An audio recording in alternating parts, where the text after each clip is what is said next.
You are listening to the Nightly News Podcast, the voice of the Knights.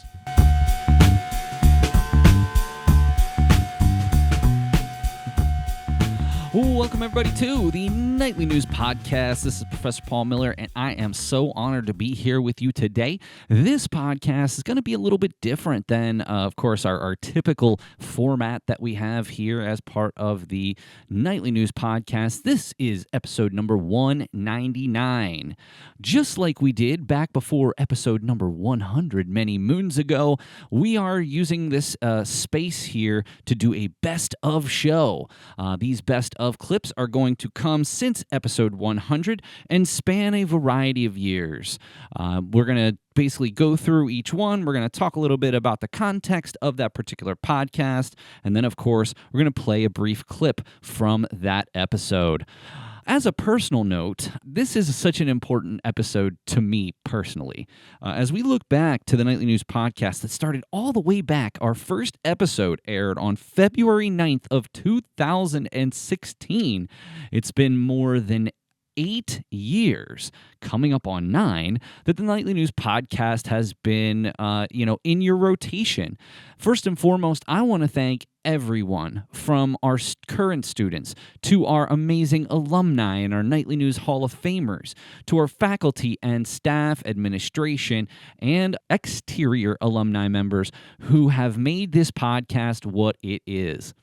In the early days, the Nightly News, we started off in 2015 and, in fact, are going to be celebrating 10 years in 2025, something that we were very, very excited to share with you. But it was some of our students at the time that started taking a look at the podcasting space and the lower barrier of entry that audio recording was entering into. Of course, since then, we have seen a proliferation of podcasts. It seems almost everyone you know might have a podcast at this point. But we were really early adopters to the podcast game, and we are very lucky and thankful not only to have such a wonderful, wonderful group of followers and fans, but an even better group of students who continue to help us make our Nightly News Podcast the best it can be.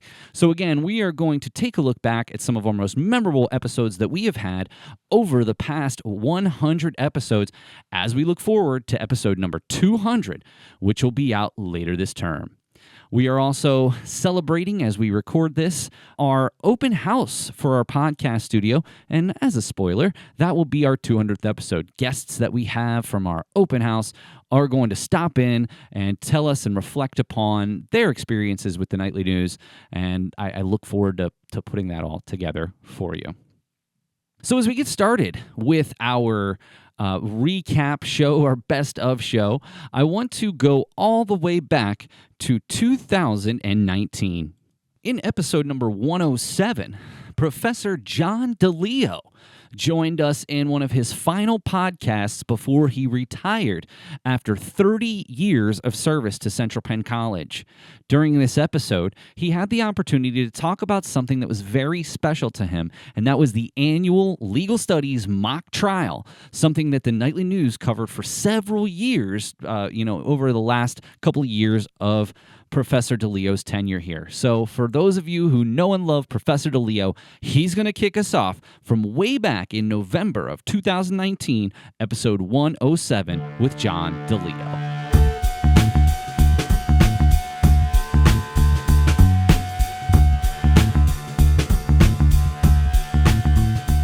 But why we're also here, Professor DeLeo, is, as I previously mentioned, at the end of the term, so December the 21st, 22nd, when you get those grades in, that will be the last grade that you ever have to post in your professional teaching career. Now, for me to say that, what does that mean to you? I mean, I know we're not quite there yet, but what does that mean to you to know it's coming to a close? Oh, well, I don't think the full brunt of it has hit me yet, but I made the decision way back in May, so I've been living with ever since. I don't know. These terms go by so fast, these 11-week terms, and this one is already almost the end of the 6th week. So I don't have to push it forward or anything like that. I'm just trying to take it day by day and enjoy the time, especially with students and faculty, and get to see everybody's staff. And so it'll be a special time from now until the end of the year.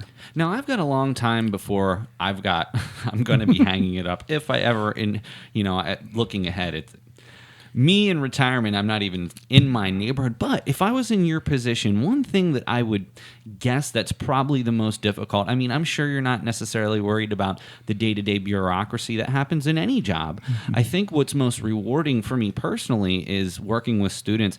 How is it going to be, especially for some of those new students that you've worked with over the last couple years, to not be able to get to see them anymore and to not be able to have that influence that I know you have? Yeah, that's going to be difficult. That's one of the reasons I've stayed here for so long, helping out the students if I could help them along in their careers.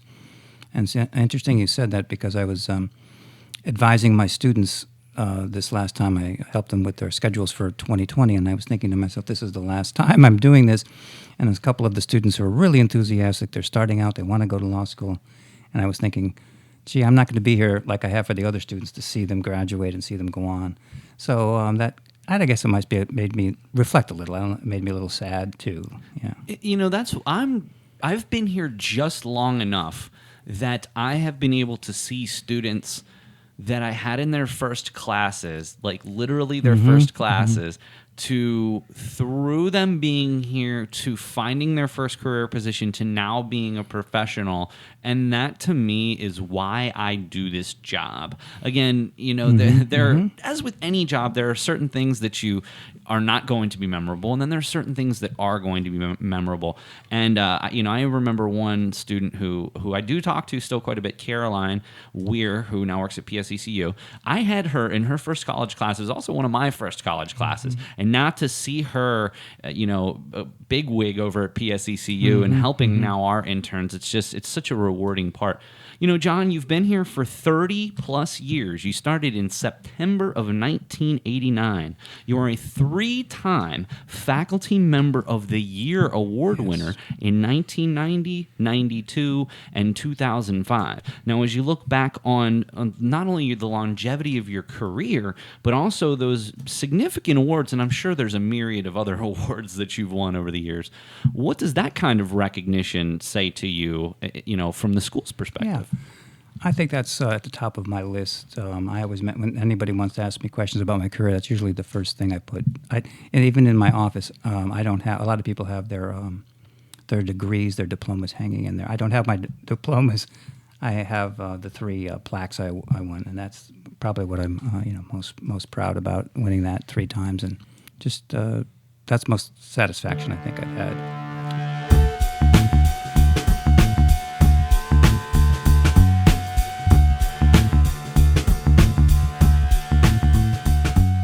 It's always so wonderful to get to hear from John DeLeo in talking about his mock trial and what his career has meant to him at Central Penn College. I haven't talked to Professor DeLeo a while, but from what I understand, he's very much enjoying his retirement. And all I can say to you, Professor DeLeo, is I miss you, and I'd love to get back out on the tennis court with you at some point in the near future. Well, we're going to move ahead to just a couple of months later, episode 114 that took place in February of 2020. Of course, 2020 was a very tumultuous year with the COVID-19 pandemic. Of course, that I chronicled through the Final Out documentary that I did about the 3 seniors on the Central Penn College baseball team. But of course, far before that, not really far, maybe about a month or so, we had Brian Christiana, a Nightly News Hall of Famer and President Emeritus for the Nightly News. And I brought up that discussion about sports because I look back to Brian and his tenure here as one of the key reasons for the advancement of the Nightly News by bringing aboard our sports broadcasting initiative. Since 2017, the Nightly News has broadcast over 100 live Central Penn Knights athletics games, including baseball and men's and women's basketball. And of course, the men's and women's basketball season is starting soon. So please stay tuned to our YouTube channel for all of those live games. Back to our best of show. On episode 114, in his final podcast as a student, Brian Christiana brought on two of the most heavy hitters, local celebrities, chief meteorologist of CBS 21, Tom Russell, and on-air personality from the River 97.3, Bob Hauer, to bid the graduating senior, Brian Christiana, a fond adieu in his final podcast as a student. So again, we thank Bob Hauer and Tom Russell for joining us, and of course, we take a look back to Brian Christiana's final podcast as a student.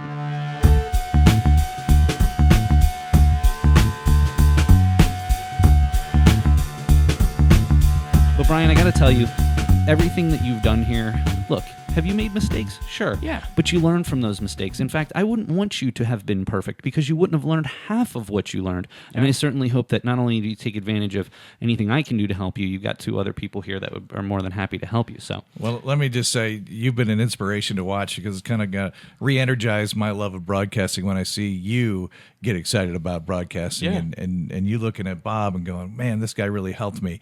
And I want you to know how much of an inspiration you are. And Paul, thanks for sharing that story there because we all need people to call us out. Yeah. You know, the people that just go, oh, you're great, you're great, you're great.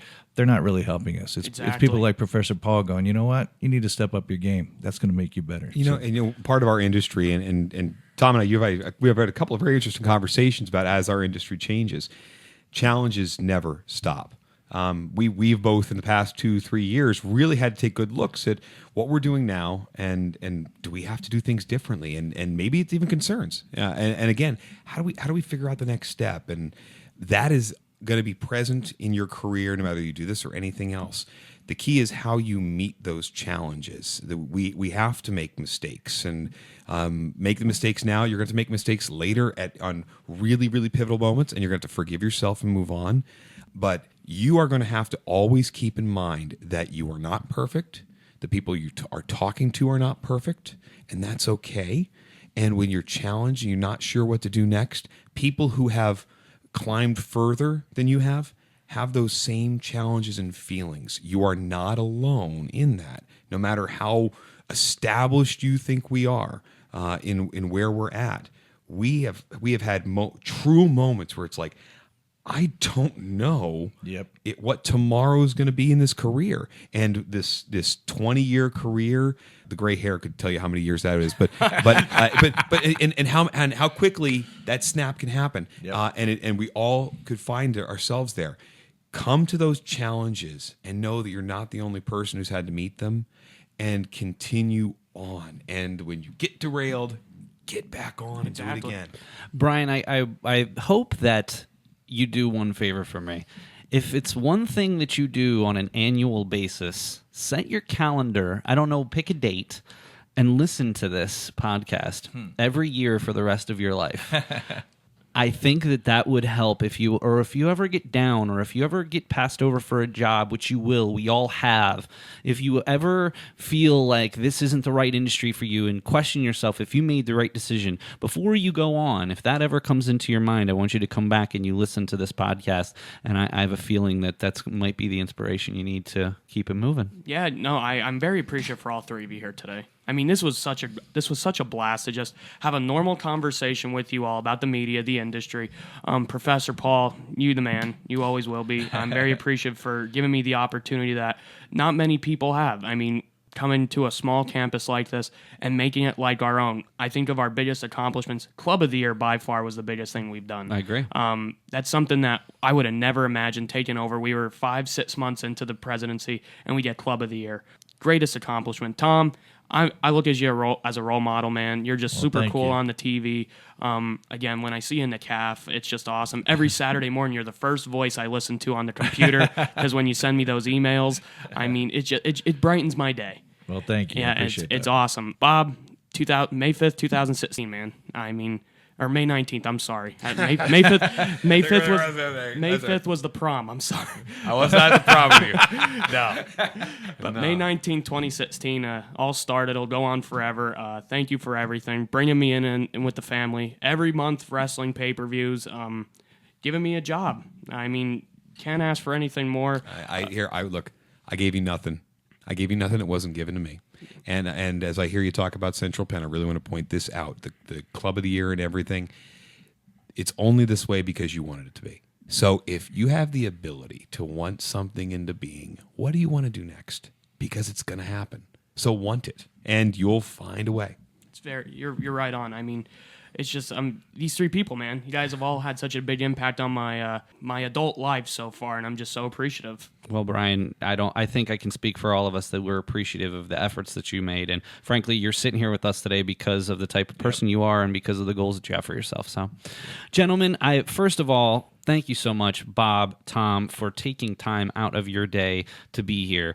This is probably, again, the most high-profile guests that we've had on the podcast. I'm still waiting for the talent to show up. But my pleasure, really. I just honestly, it certainly means a lot to myself and the institution, but I know it means the world to Brian. So, Bob Hauer, thank you so much for taking time to be here. You know, I've listened to you as long as I can remember being in this area, and certainly, you know, being at Senators games and Bears games to get to hear you in the past. It's something that, you know, even my family knows who you are. So it's pretty amazing. So thank you for spending time here. Thank you. And Tom, you know, just to have the opportunity to get to know you over the last few months and to talk with you at the speaker series and to see how many Uber fans that you had. I will never forget, there were a couple people, I'm not going to call them out, but when we said that you were coming, they were like, oh my gosh, we need to be there. We love Tom. We love Tom. We want to meet him. We want to talk to him. But again, you know, the way that you approached the speaker series, I think, was extremely cool and interesting and really showed how the progression that you've been through, but also how difficult it is to get to where you want to be. So again, I appreciate you taking time out of your day. My pleasure. And Brian, I know that we'll have you on again. So I don't ever want to say that this is our last one, but this is definitely the big one. So thank you for not only taking the time to be here, but setting this up. I mean, this is amazing, and I'm really looking forward to getting to do the editing of this podcast. We'll post our selfie after. I know, Bob, you're like the king of those. So I mean, got practice. Yep, I got practice on it. But again, Brian, thank you so much for all of your hard Thank work, you. man. And we're gonna miss you. Like, I'm just very appreciative again for you having me here today. well, of course.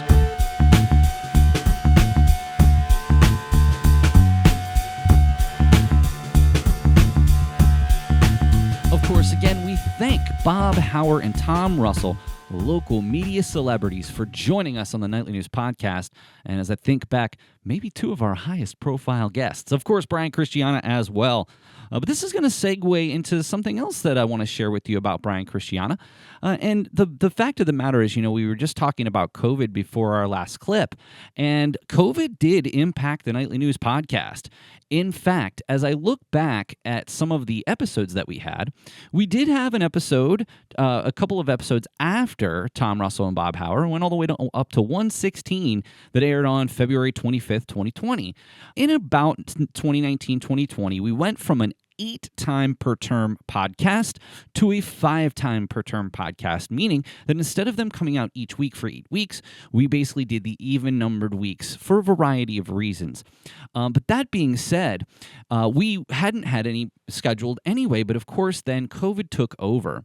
Now, our last episode pre-COVID was February 25th, 2020. Our next episode, which would have been episode number 117, didn't air till August of 2020. So we missed essentially 6 full months of the Nightly News Podcast, and even when we returned, we were not able to record, at least initially, at the same frequency that we had previously. Obviously, if we remember back to that time, it was a very difficult time to gather in small places. Unfortunately, a podcast studio is one of those. So unfortunately, COVID did push us back. In fact, we would have been at episode 200 many months ago, probably 6 months ago, if this didn't happen. But it did. But one of the things that we, in this layoff, were able to do is to establish something that is very near and dear to our hearts here at Central Penn College and with the Nightly News Media Club, and that is the Nightly News Hall of Fame. Now, we had, previous to this, we had Norm Geary and Dr. Linda Fedrizzi-Williams, the president of Central Penn College, were the first inductees in our very first year. Then from there, what we decided is that we were going to do the Hall of Fame every other year and induct some new folks. So in our second induction ceremony. We inducted Brian Christiana, Christine Fusselman, and Sherri Smith. At the time, it was such an important part of us. We had a nice little soiree. We had a luncheon. People brought their families. It actually helped us create a new tradition. And even last year, in 2023, we had our second annual, of course, we'll talk about this in just a moment, Nightly News induction ceremony. Keep an eye out for Homecoming 2025 for our 4th edition of the Nightly News Hall of Fame. Now we're going to go the whole way back to November of 2021 in episode number 140, where we had the 3, Brian Christiana, Christine Fusselman, and Sherri Smith, inducted into the Nightly News Hall of Fame.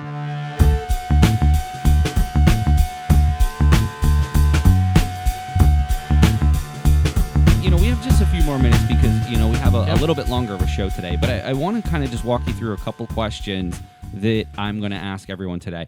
I want you to think back, and we'll put you on the spot here. You have many, but if you had to pick one of your favorite memories from being a part of the Nightly News Media Club, what would it be? I would say, again, everyone would think that the obvious answer is the Nightly News Speaker Series because that was so huge at the time. But I think was when you and I presented Connor Graham with his award. That was by far one of the coolest things that we've ever done.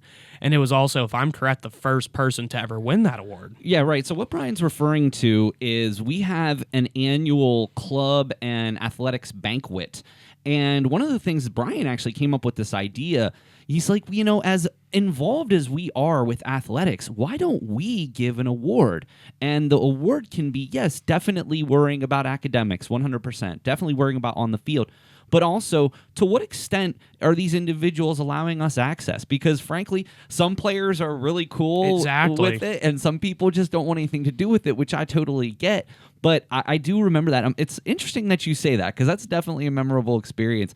But to have that opportunity to give that award to Connor that year, it was really something special, and I think that's very interesting that you mentioned that. Can't forget also the documentary. That was a great experience. Can't remember your film series when it was myself, you, and Curtis when we did that. But can't forget the fundraiser. Still the best sub I ever had, by the way. Mariana's is where it's at. We still do that. Yeah, great sub. But yeah, just the fun stuff we did, delivering soup from here to Shamokin on a Friday afternoon. There's a lot I just can't forget.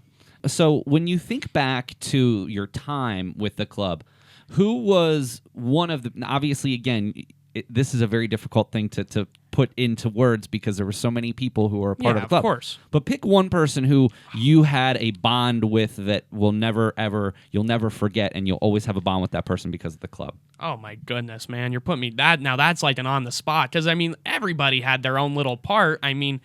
The one I would talk, I guess I got to go 50-50 with you and Mike. You two. Students. Oh, student-wise. I would definitely, oh man, that's tough, but I'm going to have to go with probably Tyler.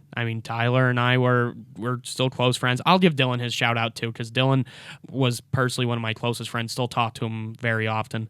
But Tyler was a great man who, we've talked about. He was a great man? Well, he is a great man. I'm sorry. I was going to say, did something happen? Yeah, something we don't know. But Tyler, literally, like you said, he wasn't at first a communications student. He came in one of our night classes. That's when we first met Tyler. He set his goals, his dreams, and then boom, we went off with it.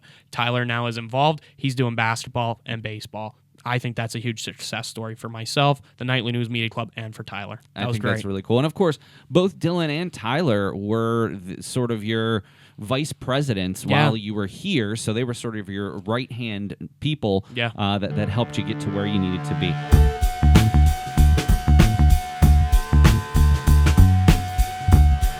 For me, well, it's kind of tough because the Sears family was here, but I think that dedication and kind of the kicking off of our new podcast studio and just everybody being there, and it was just a special occasion, and getting to meet different staff that I hadn't met before, and I just thought it was a great day to be there. And it was a lot of teamwork from our communications team and our club members. So what you're referring to is the podcast studio dedication. So when we were our first dedicated space that we had here on campus was when we were down at the Boyer House. And we were actually down at the Boyer House until really the middle of last year. And I will never forget, Sherri, basically when we first got that space in the Boyer House had basically not been used. It was sort of, there was some historical things in there that they'd worked with right. East Pennsboro Historical Society. And then once Dr. Fedrizzi came here to campus, she decided that she wanted that to be her office. And we were down there with her for many years. And it was never a situation where we coordinated. I let her know when we were going to be there. But for the most part, we never really had a whole lot of interaction in terms of, obviously she was on the show and things like that. But over the pandemic, I will never forget, I got a phone call from Dr. Fedrizzi, and it was almost like she was asking my permission. Meanwhile, she's the president of the college, right? And she explained that we were kind of, now that the pandemic, we were getting ready to come back last fall, and what she wanted the board members to be down there so they were all in one central location. But what she did do is she offered us this space, and she also offered us some assistance in trying to improve the digs in here, and extremely helpful. So on one hand, I miss the Boyer House. It was very quaint. I got to share stories with everyone who came down. On the other hand, we love it here. Much more soundproof. I was just sharing with the Harrises before we started today that there were multiple times that I had to stop the podcast because a fire truck was driving by, or the people, the landscapers were outside mowing, or a car horn or something. Or anything. So definitely in terms of the audio quality, this is much better. But that all being said, honestly, in my time here, Sherri, that is one of the most important days of my career. And it was just so wonderful to honor Nasir. And we did that again today. Now after the celebration, we did show Sai's documentary, which, again, just so heartfelt and touching. Yeah, definitely. What he did. But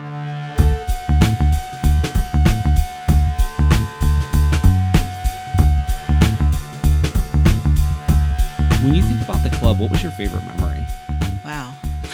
There's a lot of good memories. I don't have a lot of real specific memories because, like you said, I was kind of almost on the way out at the time we created the club. I think it was done within my last full on-campus term. It was exciting for me to get it started, but I think one of the things that got me while I was doing my internship was coming back to one of the meetings and just seeing how much we went from the 3 or 4 people to an entire classroom full of students that were interested in being a part of a club. That was just awesome. When I think back about your efforts, what I always just remember is how passionate you were about getting this started. And frankly, I talk to Mike about this all the time. If it wasn't for you and Nick and Kim and some of the others who kind of helped us start this thing, this wouldn't exist, because we wouldn't have ever been able to start it without a core group of people to kind of push the needle. I mean, yeah, sure. I suppose Mike and I could write stuff and I could produce podcasts and whatever, but we need the students. Sure. And if it wasn't for you and as the driving force initially, and some of these other people, as we think back, the legacy that you've left will transcend you. I mean, since you've left, we've won Club of the Year. Mike and I have won Club Advisor of the Year.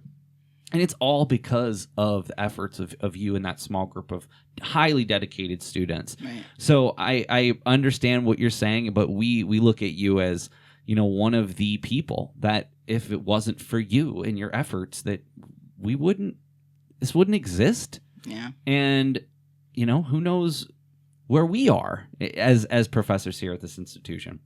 So one final question for you. When you think back about the impact that the club has had, now again, to your point, maybe you weren't as actively involved with the club lengthwise, but when you look back at your experience here, what and how did the Nightly News fit into memories that you have? What impact do you think that the club has had on you professionally, personally, all of the above? Well, I think about some of the stories I wrote. I think I gotten to see behind the scenes with things. I did a review on a play that was happening here at the college. That was really interesting. And I got look to point into. out, and I'm sorry to interrupt you. So because you got that started, we now have a dedicated person whose beat it is to cover things happening in the theater. Now, certainly the pandemic put a halt to things that we were doing here in the Capitol Blue Cross Theater. And unfortunately, there's not as much of that now. But every time there was an event, some type of play or show or musical, we had someone covering it. It was all because you led the way. That's great. But, yeah, that was a lot of fun doing that, getting to meet the cast and just seeing the process of how all of that worked.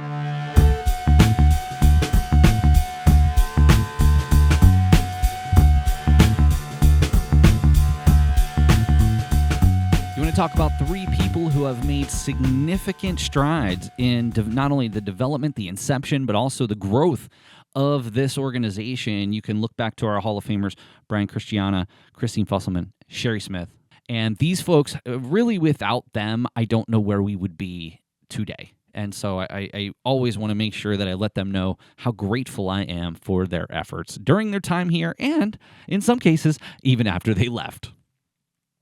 All right, we're going to fast forward to episode number 156. This episode was aired in August of 2022 and features two potential future Nightly News Hall of Famers, Dylan Bowman and Abbee Breski. Of course, Abbee just recently graduated, so this was pretty early on in Abbee's tenure here with the Nightly News.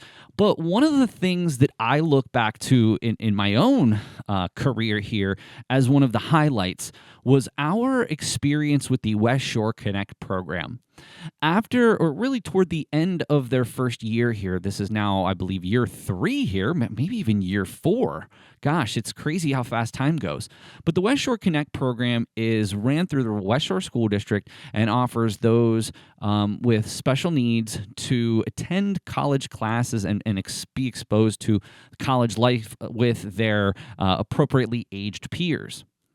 The individuals who run the West Shore Connect program reached out to the Nightly News and asked us if we would be able to produce a documentary for them to help showcase their program to potential future students who might be interested in the program.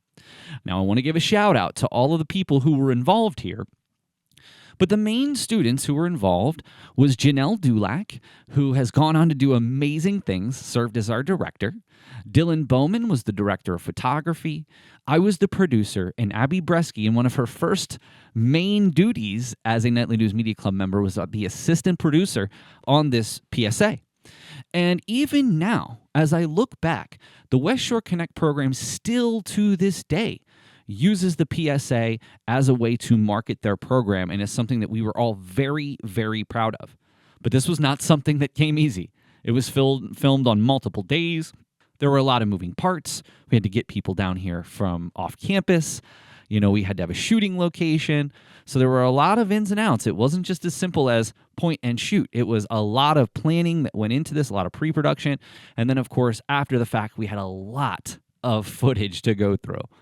On this podcast, on episode number 156, Dylan Bowman and Abbee Breski joined me in the studio to talk more about the West Shore Connect PSA and give us an opportunity to reflect upon our experience.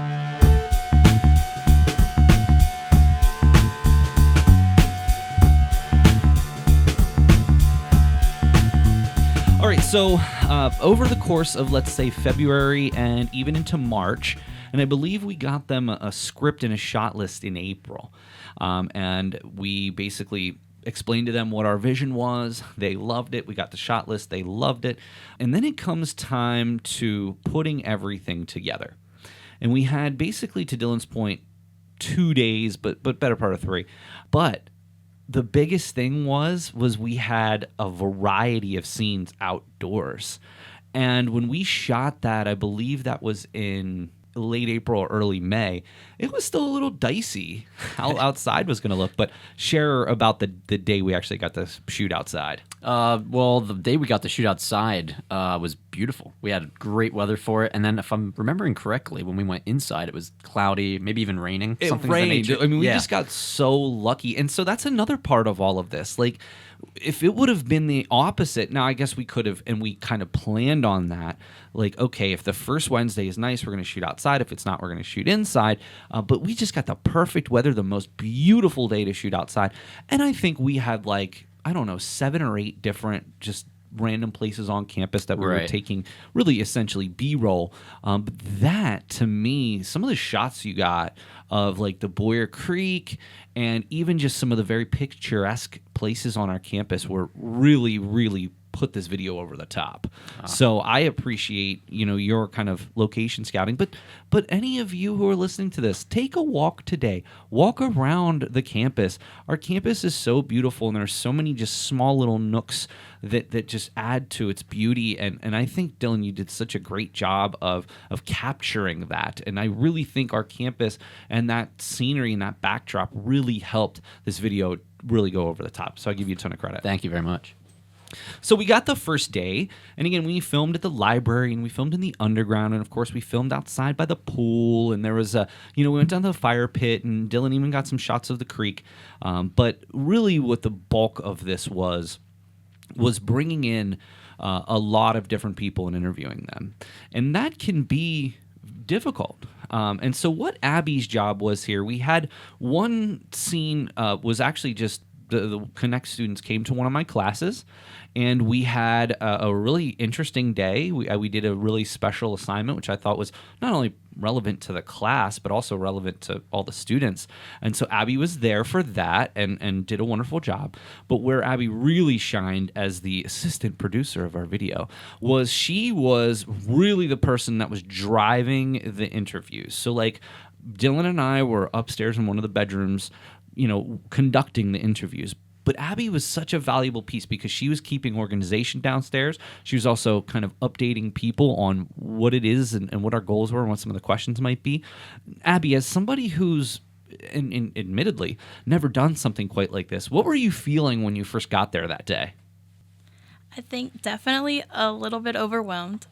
I am definitely more of an introverted person. So trying to help people and almost in a sense tell them what's happening is not a position that I'm normally in or comfortable doing.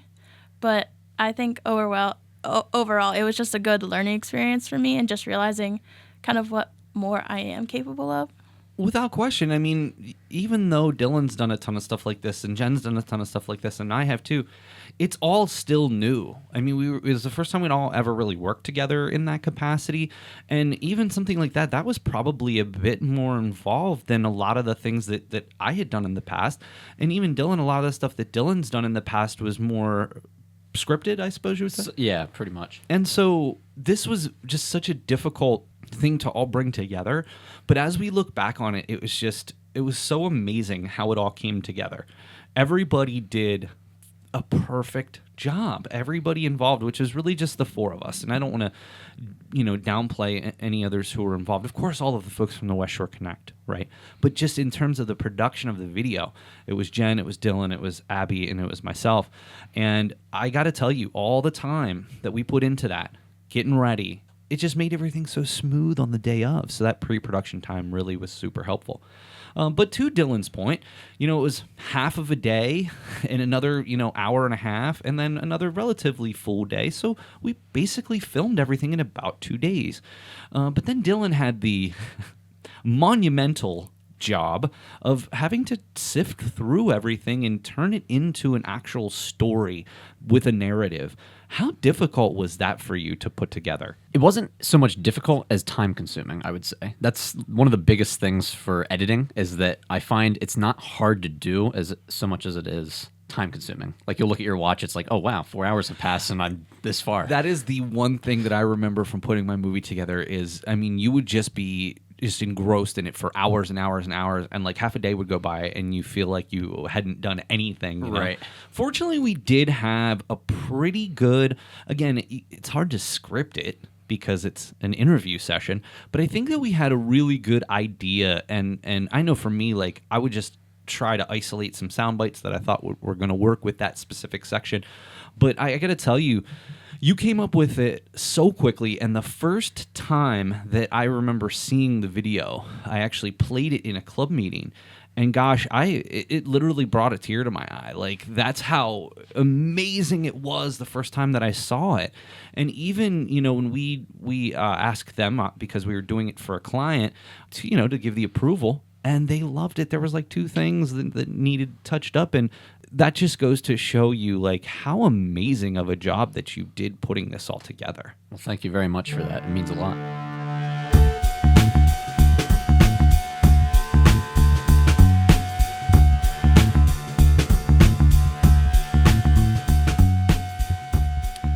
And again, if you would like to watch the West Shore Connect PSA, you can always go to cpcnightlynews.com. We always leave that PSA right on the main page in the left navigation bar. You can go and check that out and relive the experience with us. And to all of the people involved, specifically Jen, Abbee, and Dylan, thank you so much for your hard work and time. It was really time well spent, time that we were able to really have an opportunity to work sort of outside the confines of a classroom and let you guys shine. So it was definitely one of the most memorable times that I can ever recall. All right, we're going to move ahead just a few months from the West Shore Connect PSA, and we're going to travel to episode number 164, and that was released in January of 2023. Now, this experience really came on the tails of the CPC Gives Back campaign, something that the Central Penn College was involved with for several years. That really started out of COVID, but a lot of other things that came along with that. CPC Gives Back was something that we had done for several terms and absolutely made it so our employees here could give back to local organizations. One of the opportunities that I had, along with Kristen Fike and Steve Hassinger from Career Services, is we actually got to go volunteer at the Humane Society, and I must tell you, it was a very harrowing experience. Of course, any pet lover, like myself, can understand how going into a shelter can be a very sad experience. Thinking, worrying for the animals, making sure they're taken care of, hoping they find good homes. But one thing I realized is how horrible and horrific of situations that these animals come from, and it gave me solace to know that the individuals at the Humane Society were out there trying to make sure that our pets and our animals are taken care of to the best of their ability. And honestly, as I think back again to my career, one of the more rewarding experiences that I ever had was having that opportunity to work at the Humane Society all the way back in 2022. Episode number 164 features Amanda Brunish. Amanda Brunish is the marketing director, or was at the time, of the Humane Society of Harrisburg area, and she came in to talk a little bit more about the conclusion of CPC Gives Back in 2022.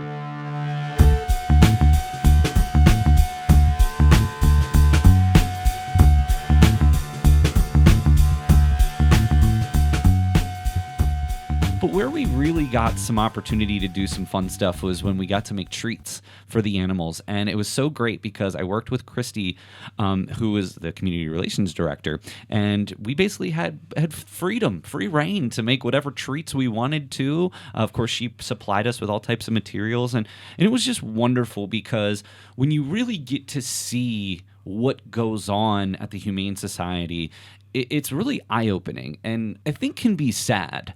But I want to just put this out there. Christy made a really interesting point to me. She gave us a tour of the facility the first time that we were there. And she said, obviously when you come in here, it can be very sad. But what you also have to remember is that the animals are in a much better place than they would have been otherwise. And so when you look at it like that, it actually it actually made me feel like what I was doing was so important for the lives of these animals as they transition from where they were to your facility to their future homes. And I will never, some of the most memorable experiences that I've ever had have been a part of the CPC Gives Back and me getting to go out into the community and really get my hands dirty, literally in this particular case, to understand more about the mission that the Humane Society has, but also the day-to-day struggles that you have. I remember one day that one of our tasks was to clean up the warehouse in the back where the food is kept, and you just received a nice sized shipment. It was just everywhere. Yeah. And I mean, from day to day, those are the kind of things, like, of course, the generosity of the fine people who donated that food was wonderful, but you still need people there to organize, to take it out of boxes, to put it up on the shelves, to rotate it. And those are the things I don't know that a lot of people really think about. So just talk a little bit more about, I mean, we talked about the what, but in the end, these volunteers are the way that your organization is able to continue its mission. So if anybody out there is interested in volunteering with the Humane Society, can you just give any further information that they might be able to use? Absolutely. And thank you so much for sharing that. I mean, you hit it the nail on the head so much as far as like what we need and how important it is and how much happens behind the scenes that people don't realize has to occur in order for us to be able to function. So anyone who is interested in volunteering, the best way to go about it is to go to our website, which is humanesociety.hbg.org. You'll see right at the top there's a link called volunteer. It'll give you all the information you need to kind of understand if volunteering is right for you. And there's a application right there.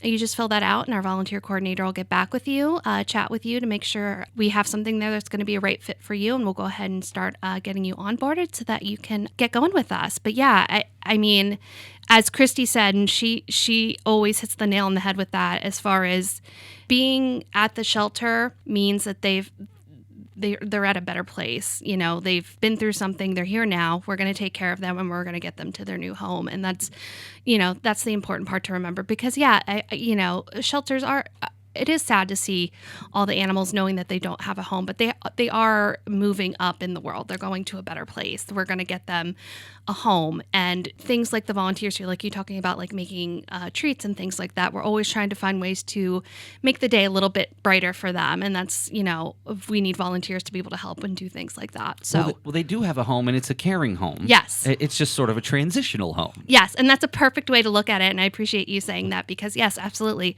they are safe, they're well taken care of, and we're going to work on getting them to that final forever home. One real quick thing before we move on to some other stuff, maybe about a little bit more about you and some events you have coming up, is it's not, I think a lot of time when people think Humane Society, they think dogs and cats. That was one of the most surprising things as a guinea pig owner myself, a loving guinea pig owner. You have guinea pigs, you have rabbits, you have all types of different animals. So other than the dogs and cats, which obviously are extremely important and I don't want to detract from, what are some other types of animals that you have in case somebody's looking to adopt another type of pet? Yes, and we should definitely mention that we do have critters, as we like to call them. So we often have guinea pigs, rabbits, and rats. Those are probably the three primary critters. We do also get ferrets on occasion, birds once in a while. So those are going to be the different critters that we often have available for adoption. And at any point, if you're ever interested in seeing what animals we have for adoption, the majority of them are going to be available on our website to look at. If you go on to our adoption page, we list all of the animals we have available, and we do our best to put up some really nice photos. Again, we have volunteers who take wonderful photos of the animals. We'll put up some videos. We try to do some profiles to kind of explain what the animals are like. Even the guinea pigs and rabbits, we try to spend some time with them and really make sure we understand their behaviors and traits to kind of get a handle on what they're like. But yeah, we also have critters as well, and some really wonderful critters. Right now we have a handful of rats looking for homes. I'm glad you came back to that. I promise you that everybody out there listening is thinking this question I'm about to ask. Rats as pets? Yes, rats. Talk to me about this. Rats are wonderful pets. Really? Yeah, they're very intelligent. They are best in pairs. They're not good solo animals. So you really guinea pigs too? Yes. So they do better in pairs. So you really do need to have at least two. They're actually pretty clean animals. Very sweet. Really? Yes, they're very sweet animals. Somebody needs to do PR for rats as pets. I mean, honestly, because that to me, that wasn't the first thing that I thought. And then when we were in and we saw some of them, yeah. I was just kind of taken aback that was a thing.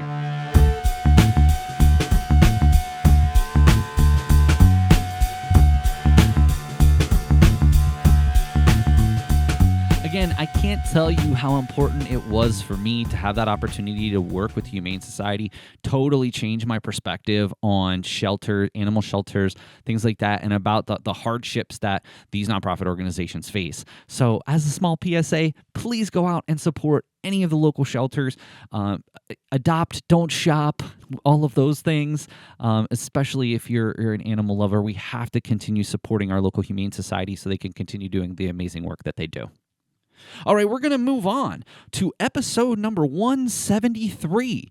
This was released in July of 2023, and this featured another familiar voice, Dylan Bowman, who had the opportunity not once but twice to present as part of the CPC film series. Now, the first time Dylan presented as a student in one of his final terms, 1917, and it was a fantastic effort from one of our, very highly regarded and respected presidents of our club, and did an amazing job breaking down 1917 and then screening the film.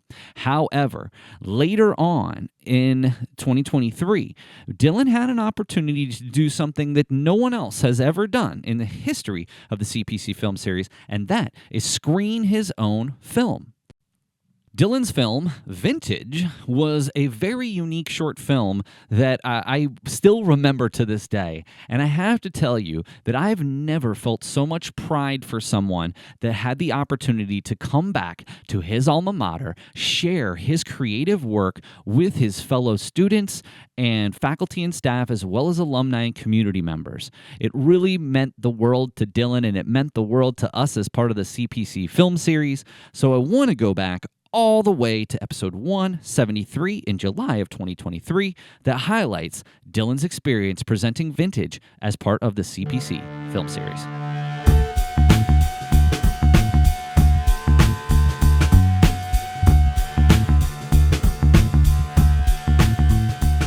Well, we have, just a few more minutes here, so I want to really get into what you're going to be screening here. First of all, you are going to be screening 2 films. One film is called At War With Myself. The second is Vintage. Now, Vintage is your film. Yes. You wrote, produced, and directed, so we'll get to that in just a minute.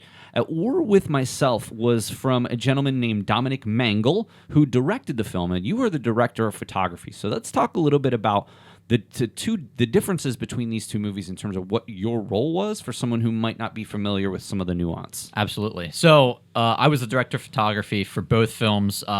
For Dominic's At War With Myself, he wrote this story as something that came to him as a story, but also as a way to display his acting potential, because that's like his thing. Is he loves being an actor, and he does really well with that. And he was able to play several parts in this film just based on the synopsis, which I'll give a little brief snippet of, is basically that there's a man who has multiple personality disorder, and his friends are trying to help him through that. But he's able to play, I think, 6 parts from that, and 6 different personalities, which is really fantastic. If you've ever seen the movie Split by M. Night Shyamalan, it's something similar to that. I haven't seen that movie yet. It's on my list, but he watched it and was kind of influenced by that in a way. And he threw his own spin on there of a good message at the end. And that's kind of our thing that we like to do, is sprinkle in good messages and moral excellence in our films while also entertaining people. My position in that was to take his vision and take his story that he wrote and make it kind of creepy, because it's a soft horror movie. That was something that I really enjoyed doing through the camera, because you're looking through that lens then and saying, how can I make this on edge while also telling a story? So essentially, the director of photography here, you were in charge of setting up the shots, and you were, Yes. but you, in terms of creative, like you had nothing to do with the script or necessarily the plot or anything like that, other than maybe just some informal conversations. Right, yeah. He did confide in me and a couple of the other actors and saying, like, hey, does this make sense? And we would tinker things with him, but he was the one that wrote it for the most part, yes. But you still had a lot of, I don't want to say, but you still had a lot of influence on what the final product looked like, because you shot it, and it was sort of through your lens. Of course, actual camera lens, but it was through your lens and through your knowledge that you were able to do that. And here's what's interesting. So we've talked about this before, but you and I, we got to work together on the West Shore Connect project alongside several other people. I got to watch another video you did for wedding videos, and it had a very similar feel. Yes. And I want to talk about, okay, so even in terms of just a director of photography, how can you shoot a movie different from somebody else? And how do you have your own style just in terms of how you shoot these films? It's really interesting that you mentioned that, because I think about it quite a bit, especially for something as aesthetic as like a wedding video or the West Shore Connect program video that we made. It's, to me, filmmaking, like I said, is an art. So in art, you're basically painting a picture, or you're drawing or sketching a photo or something like that. For someone like me, who it's all about how you, I guess, view life and how you view certain things in reality, and the way that you would frame them if you were looking at them. And so if you look at, say, something as simple as a tree, well, how are you going to frame that in your mind for other people to see? How would you look at that in your life? And that's kind of how I think about it. It's really an interesting concept, though, because anyone can have their own viewpoint, which is why you have auteur directors. And if you think about it, too, just like an artist, if an artist has their own style, exactly, they can, it's almost like people can see something and say, that is artist X, and if somebody else does something sort of in that range, they're saying, oh, that has some type of influence from artist X. So I think that's super interesting. So we're definitely looking forward to checking out At War With Myself, but the one that I'm so looking forward to seeing is Vintage. So not only, Dylan, was this written and directed and produced and shot by you, it was also partially, shot here on the campus of Central Penn College. It was. Which I think is also so interesting. So tell us just a little bit more about this film and maybe where you got the inspiration to come up with the story. Right. So this film is a noir thriller. It is one of my favorite kinds. Yes, it's a kind of a mystery as well, but I can't really tell much of the synopsis without giving like everything away, because it kind of builds up throughout the film. So the best synopsis I can give is that there is a man who is a writer, and everything in his life seems to be going ordinarily well. He's always happy and stuff, but everything isn't as it appears. Hey, that sounds good. I love that. I just love the creativity here that you have. So, all right. So first of all, I know that the entire film's in black and white. Right. Tell me about that artistic decision, because I got to be honest, it's pretty rare that you see a fully black and white film in today's day and age. Maybe what are the benefits of doing it in black and white other than just the tone that you're trying to set? Right. So in terms of tone, I mean, noir films I always really like, because black and white, I've heard people say, is almost better sometimes than color, just because of the way that shadow plays, light plays. You can see things in a whole new way. In terms of a personal decision to make it that way, I am huge into history, as I've said on this podcast many times before. And that aside, I'm also an old soul. So this film kind of drew from a personal part of myself. The messages therein and the style is all stuff that I've drawn from my own personal mind, my view on life, etc. And being able to put that into a film, this probably is currently anyway, my masterpiece, just because of how much I put into the story, rewrites. I was the director of photography again, so I framed things in a certain way. And another really cool thing is the actor for this film. We never used him officially before. We were going to in a film that actually got canceled because things just didn't work out. We were too overzealous. But this actor embodied the perfect character that I was looking for, the quirkiness, the old soul within him. And he's actually a friend of Dominic's, and I met him. I heard him do some of the lines in like a line screening, and I told Dominic, if we can't get Logan, the main actor, to do this part, then I'm not doing this film. I was like, this is exactly what I'm looking for. So being able to draw off of that for this black and white film and put that into that feel of like an old movie, which is what we were going for from like the 20s to the 40s era, is what I was looking for.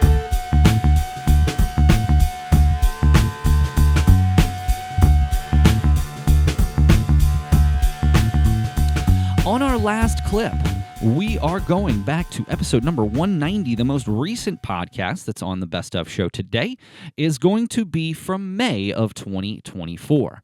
Back in May, Student success coach Megan Kaiser joined Nightly News Media Club members Bret Saveleski, who is now our co-president, and Rodney Edwards to discuss the significance of Memorial Day.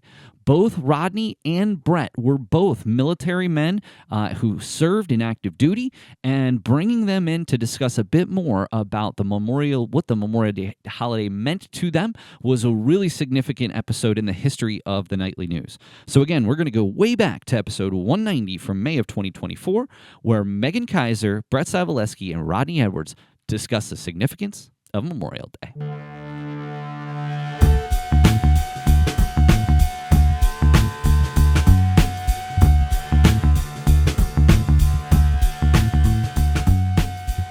So I do want to have the chance to talk to Rodney and Bret about their military experiences. Of course, only share with what you're comfortable going out to the listener base here for the Nightly News podcast. But Bret, do you mind sharing with me, what branch of the service you were in, what types of things that you did, how you look back on that in reflection years later? Yeah, of course. So I served in the United States Navy from 2016 until 2021. I left for boot camp on June 15th of 2016, which was 2 weeks after I graduated high school. Was also very newly 18 years old. Had no idea how the world worked or anything like that. I served as a torpedoman, which is a submarine-specific rate. I served on the good ship, the USS Newport News, SSN 750, deployed twice, with many other underways in between. I think I did the math one time during one of my underways, and I think I spent about 2.5 years of combined time out to sea. Wow. Yeah, it was a lot. It was a lot. Tell us about what it's like being under the water for such a long period of time. Like, what's the longest you can ever recall being under the water without coming back up? So funny you should mention that, because during my second deployment, we actually left in December of 2019, and then we all know what happened in March of 2020. Which kept us out to sea because we couldn't pull in anywhere because nobody really knew, nobody understood the pandemic at that point yet. So we were all like, we can't get sick. There were actually ships who did pull into some places, and they did have personnel get sick, and then they couldn't leave. And then they had to emergency deploy other ships to come fulfill their duty.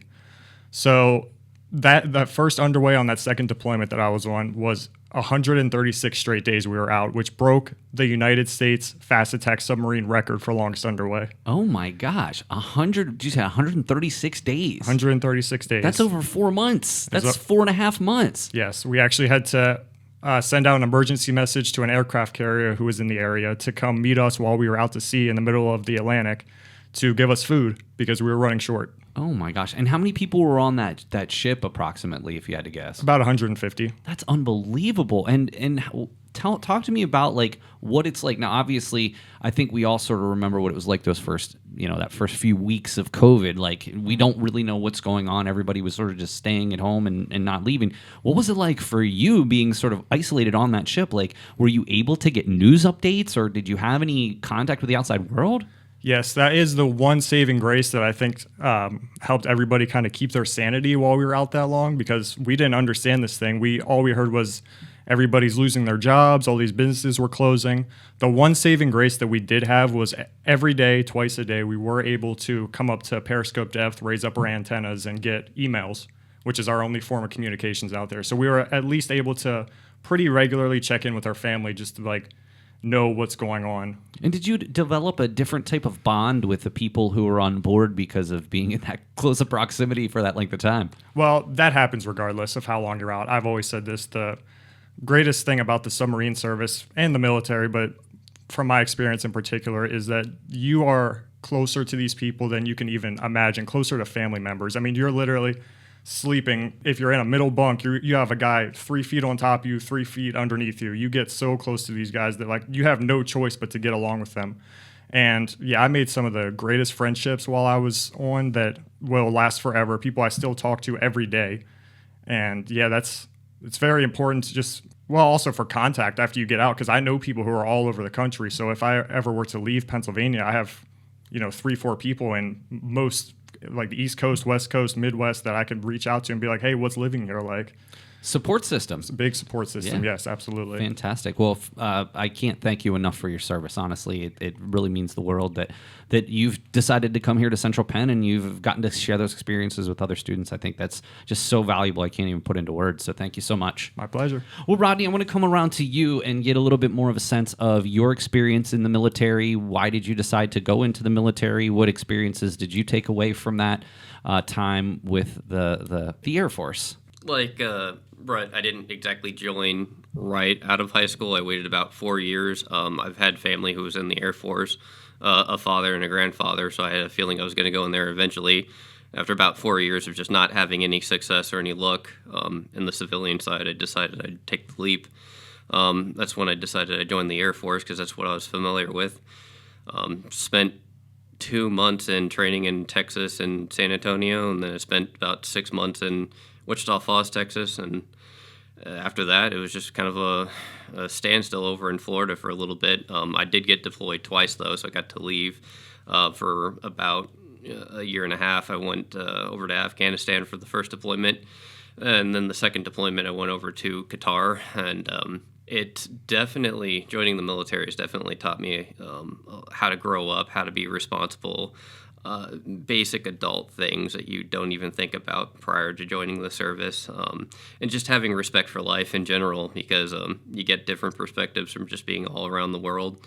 And just in between the deployments, I did stop by so many other countries like Germany, Ireland, so many other places I can't even think of right now, and get to talk with the locals, so you definitely get alternate perspectives, which you grow to appreciate. Tell me, what's it like to fly a plane?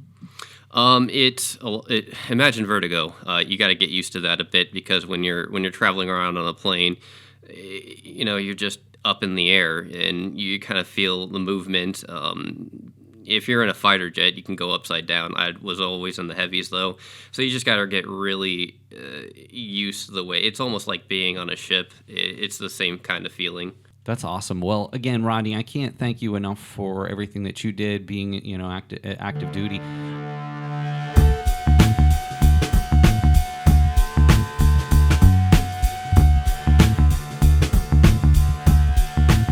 Of course, it's always wonderful to hear from our servicemen and women as part of, and of course, we have a very robust lineup of students who are active or veterans, active duty military or veterans. And again, we appreciate them, and especially two folks like Bret and Rodney who had such a significant impact on the way that our club operates. Well, I hope this journey down memory lane has been helpful. We got to hear from Professor John DeLeo, Bob Hauer, and Tom Russell, of course, Nightly News Hall of Famers, Amanda Brunish from the Humane Society, and we got to learn more about the Memorial Day celebration and how it impacts our students. And I just have to say one more time, thank you so much. If it wasn't for the support from the faculty, staff, the alumni, through our athletic departments, we would not be where we are. And here's to another 100 episodes. I know it took us a while to get there, but we'll get to number 300 before you know it.